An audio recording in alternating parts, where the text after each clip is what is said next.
नमस्कार। आकाशवाणी से समाचार संध्या के साथ मैं लवलीन निगम।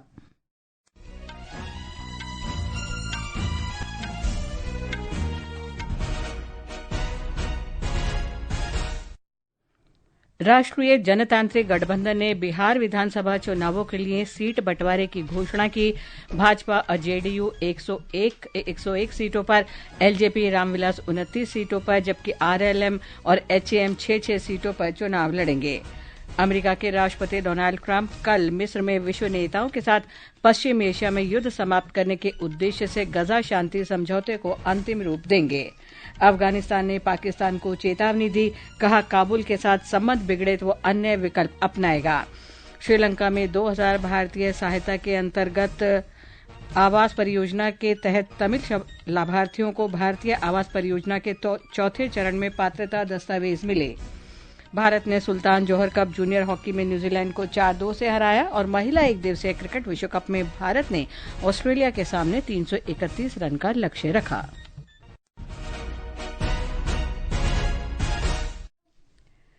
राष्ट्रीय जनतांत्रिक गठबंधन एनडीए ने बिहार विधानसभा चुनाव के लिए सीटों के बंटवारे की घोषणा कर दी है। सोशल मीडिया पोस्ट में भाजपा महासचिव विनोद तावड़े ने कहा कि भारतीय जनता पार्टी 101 सीटों पर चुनाव लड़ेगी। इतनी ही सीटें जनता दल यूनाइटेड को भी दी गई हैं। लोक जनशक्ति पार्टी रामविलास 29 सीटों पर, राष्ट्रीय लोक मोर्चा और हिंदुस्तानी अवाम मोर्चा 6 सीटों पर चुनाव लड़ेंगे। ये घोषणा नई दिल्ली स्थित भाजपा मुख्यालय में सहयोगी दलों के शीर्ष नेताओं की औपचारिक बातचीत के बाद की गई। ब्यौरा हमारे संवाददाता से। भाजपा और उसके सहयोगी दलों के बीच मैराथन बातचीत और रूठने मनाने के खेल के बाद सीटों के समझौते पर आज फैसला हो गया। एनडीए में दोनों बड़ी पार्टियों भाजपा और जदयू को इस बार अपने कोटे की सीट कम करनी पड़ी है। 2020 के विधानसभा चुनाव में भाजपा ने 110 सीटों पर, जबकि जनता दल यूनाइटेड ने 115 सीटों पर चुनाव लड़ा था। उस समय चिराग पासवान की पार्टी लोक जनशक्ति पार्टी रामविलास ने अकेले चुनाव लड़ा था। इस बार चिराग पासवान के एनडीए में रहने से सत्तारूढ़ गठबंधन को क्या लाभ होगा, यह तो 2025 के बिहार विधानसभा चुनाव के परिणामों से ही साफ हो पाएगा। इधर गतिरोध समाप्त करने के लिए राष्ट्रीय जनता दल नेता तेजस्वी प्रसाद यादव और कांग्रेस नेता राहुल गांधी के बीच नई दिल्ली में बातचीत होने की संभावना है। धर्मेंद्र कुमार राय, आकाशवाणी समाचार, पटना।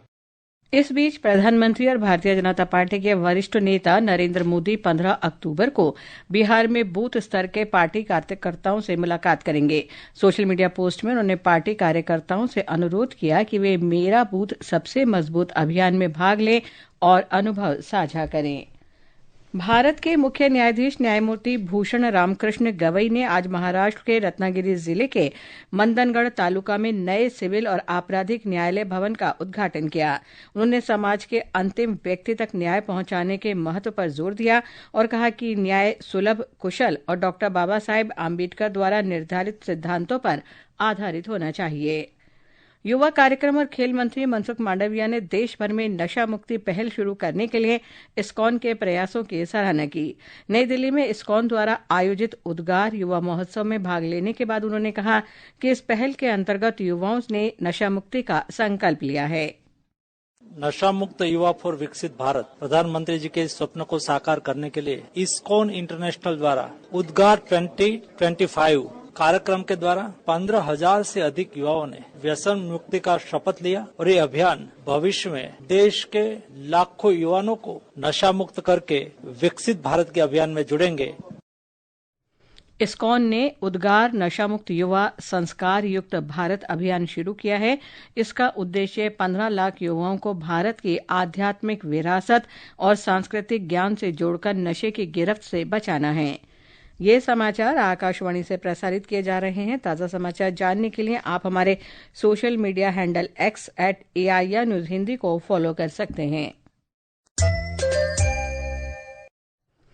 गजा में युद्ध समाप्त करने के उद्देश्य से समझौते को अंतिम रूप देने के लिए कल मिस्र के शर्म अल शेख में अंतर्राष्ट्रीय शांति शिखर सम्मेलन आयोजित किया जाएगा। अमेरिका के राष्ट्रपति डोनाल्ड ट्रंप और मिस्र के राष्ट्रपति अब्देल फतेह अल सीसी इस बैठक की सह अध्यक्षता करेंगे। इसमें ब्रिटेन के प्रधानमंत्री कीर स्टारमर और संयुक्त राष्ट्र महासचिव एंटोनियो गुतेरेश सहित 20 से अधिक देशों के नेताओं के शामिल होने की संभावना है। हमारे संवाददाता ने बताया कि इस शिखर सम्मेलन का उद्देश्य गजा पट्टी में युद्ध समाप्त करना तथा पश्चिम एशिया में शांति और स्थिरता लाने के प्रयासों को बढ़ाना है। साथ ही क्षेत्रीय सुरक्षा तथा स्थिरता के एक नए युग की शुरुआत करना है।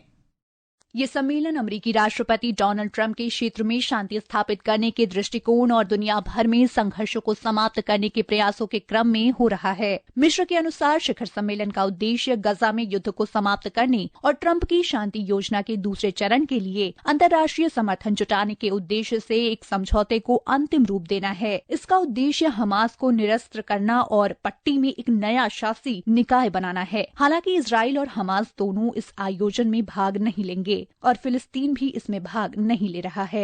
योजना के पहले चरण में गजा से इजरायली सैनिकों की वापसी, सहायता के लिए 5 क्रॉसिंग खोलना और बंधकों तथा कैदियों की रिहाई शामिल है। समझौते के अंतर्गत हमास के पास सोमवार तक सभी इजरायली बंधकों को रिहा करने का समय है। दुबई से विनोद कुमार की रिपोर्ट के साथ समाचार कक्ष से मैं आकर्षिता सिंह। इजरायल द्वारा गजा से लगभग 250 फलस्तीनी कैदियों और 1,700 बंधकों को रिहा करने की उम्मीद है। इजरायली सेना ने कहा है कि उसने गजा के कुछ हिस्सों से सैनिकों को आंशिक रूप से वापस बुला लिया है। हालांकि सेना अभी पट्टी के आधे हिस्से पर काबिज है। इधर दक्षिण एशिया में अफगान तालिबान ने पाकिस्तान में हुए हमले की जिम्मेदारी ली है। इन हमलों में 58 पाकिस्तानी सैनिक मारे गए थे। तालिबान ने इसे पक्तिका प्रांत में हुए पाकिस्तानी हवाई हमले पर जवाबी कार्रवाई बताया है। तालिबान प्रवक्ता ज़बीउल्लाह मुजाहिद ने बताया है कि इस हमले में कई सीमावर्ती ठिकानों को निशाना बनाया गया और 30 पाकिस्तानी सैनिक घायल भी हुए। वहीं 9 तालिबान लड़ाके मारे गए और 18 घायल हो गए। इस बीच अफगानिस्तान के विदेश मंत्री आमिर खान मुत्तकी ने आज आगाह किया कि अगर पाकिस्तान अच्छे संबंध और शांति नहीं चाहता है तो अफगानिस्तान के पास दूसरे विकल्प भी हैं। दिल्ली में एक मीडिया ब्रीफिंग के दौरान अफगानिस्तान और पाकिस्तान के बीच संघर्ष पर प्रतिक्रिया व्यक्त करते हुए उन्होंने कहा कि अफगानिस्तान अपनी संप्रभुता की रक्षा करता रहेगा। पाकिस्तान का आवाम और पाकिस्तान का जो सियासून है, पाकिस्तान के लोग अफगानिस्तान के साथ अच्छे संबंध चाहते हैं। हमें पाकिस्तान के नागरिकों से कोई समस्या नहीं है। अगर पाकिस्तान अच्छे संबंध और शांति नहीं चाहता तो अफगानिस्तान के पास ऐसी स्थिति में दूसरे विकल्प भी मौजूद हैं। और नहीं चाहता है तो फिर अफगानिस्तान के पास और रास्ते भी है। 2 दिन पहले उनकी प्रेस वार्ता में महिला पत्रकारों को आमंत्रित नहीं किए जाने के बारे में पूछे जाने पर उन्होंने कहा कि एक तकनीकी समस्या थी क्योंकि ब्रीफिंग अल्प सूचना पर आयोजित की गई थी और पत्रकारों की एक छोटी सूची तय की गई थी। उन्होंने दावा किया कि इसके अलावा उनका कोई और इरादा नहीं था। श्रीलंका में भारतीय सहायता से संचालित आवास परियोजना के चौथे चरण में 2000 तमिल लाभार्थियों को पात्रता दस्तावेज मिले। ये कार्यक्रम राष्ट्रपति अनुरा कुमार दिसानायके की देखरेख में बंदरवेला पब्लिक ग्राउंड्स में आयोजित किया गया। ये घर भारतीय आवास परियोजना के चौथे चरण का हिस्सा है। हमारे संवाददाता ने बताया है कि इसकी घोषणा प्रधानमंत्री नरेंद्र मोदी ने 2017 में सुदूरवर्ती क्षेत्र की अपनी यात्रा के दौरान की थी।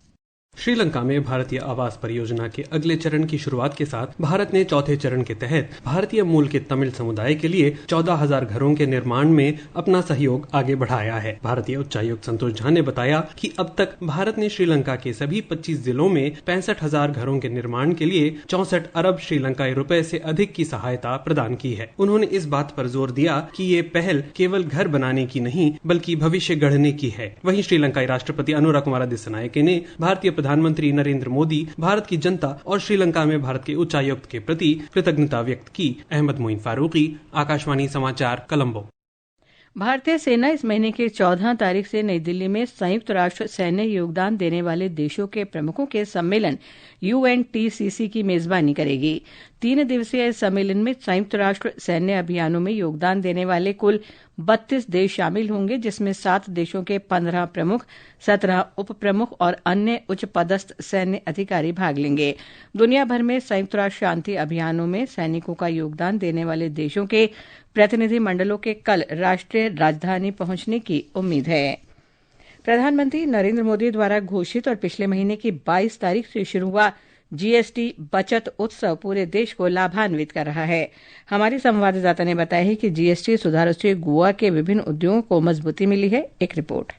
नए जीएसटी सुधार गोवा की अर्थव्यवस्था के लिए लाभदायक साबित हो रहे हैं, जिससे किसानों, कारीगरों, पर्यटन क्षेत्र से जुड़े लोगों और छोटे व्यवसायों को फायदा मिल रहा है। संशोधित जीएसटी कर ढांचे के तहत काजू उत्पादों पर लगने वाला कर 12% से घटाकर केवल 5% कर दिया गया है, जिससे खुदरा कीमतों में कमी आएगी। वहीं खोला मिर्च, हरमल मिर्च और आगस्मिन बैंगन जैसे जीआई टैग वाले उत्पादों पर अब 18% के बजाय केवल 5% जीएसटी टैक्स लगेगा, जिससे सॉस, अचार और मसाला मिश्रण लगभग 11% सस्ते हो जाएंगे। गोवा का पर्यटन और आतिथ्य क्षेत्र भी इन सुधारों से लाभान्वित होगा। टेबलवेयर और नाश्ते की आपूर्ति जैसी वस्तुओं पर जीएसटी 18% से घटाकर 5% कर दिया गया है, जिससे उनकी कीमतों में लगभग 11% की कमी आएगी। इस कदम से फ्रोजन मछली, झींगा निर्यात और स्थानीय समुद्री खाद्य व्यापार की क्षमता भी बढ़ी है। ये जीएसटी सुधार मांग को बढ़ावा देने, आजीविका की सुरक्षा सुनिश्चित करने और त्योहारों के मौसम तथा उसके बाद भी गोवा के पर्यटन और लघु व्यवसायों की अर्थव्यवस्था को सशक्त बनाने के उद्देश्य से किए गए हैं। समर्थ के साथ नितिका गुप्ता, आकाशवाणी समाचार, नई दिल्ली।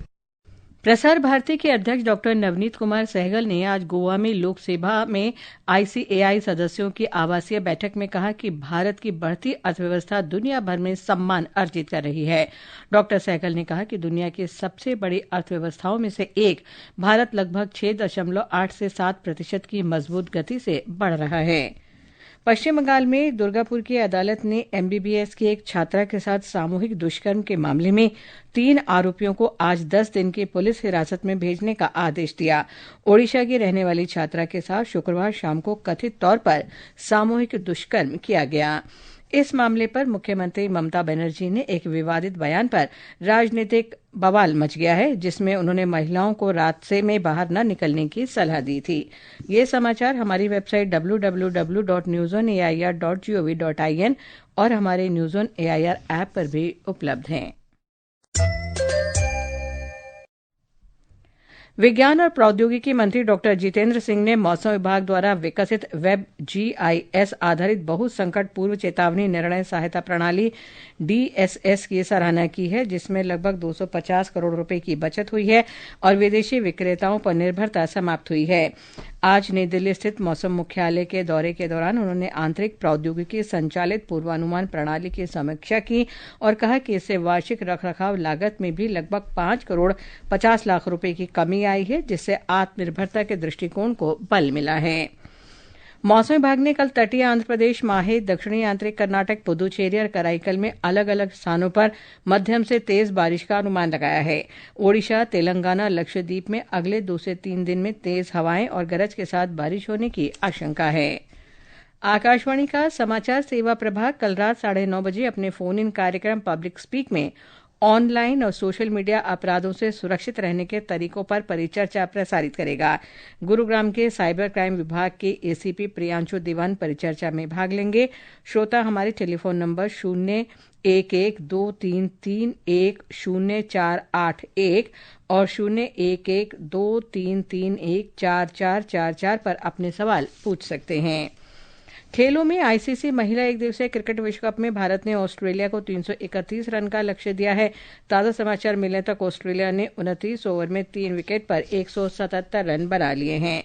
भारत और वेस्टइंडीज के बीच दूसरे और अंतिम क्रिकेट टेस्ट मैच के तीसरे दिन का खेल समाप्त होने तक वेस्टइंडीज ने फॉलो ऑन खेलते हुए दूसरी पारी में 2 विकेट पर 173 रन बना लिए हैं। मेहमान टीम अब भी भारत से 97 रन पीछे है। भारतीय जूनियर पुरुष हॉकी टीम ने आज न्यूजीलैंड को 4-2 से हराकर सुल्तान जोहर कप में अपना अजय अभियान जारी रखा है। भारत का अगला मुकाबला मंगलवार को पाकिस्तान से होगा।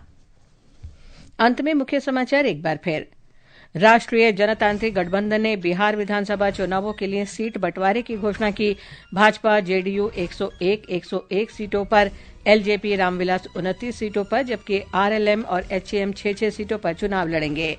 अमेरिका के राष्ट्रपति डोनाल्ड ट्रंप कल मिस्र में विश्व नेताओं के साथ पश्चिम एशिया में युद्ध समाप्त करने के उद्देश्य से गजा शांति समझौते को अंतिम रूप देंगे।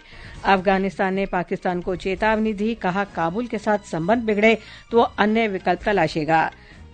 श्रीलंका में भारतीय सहायता से संचालित आवास परियोजना के चौथे चरण में 2000 तमिल लाभार्थियों को पात्रता दस्तावेज मिले।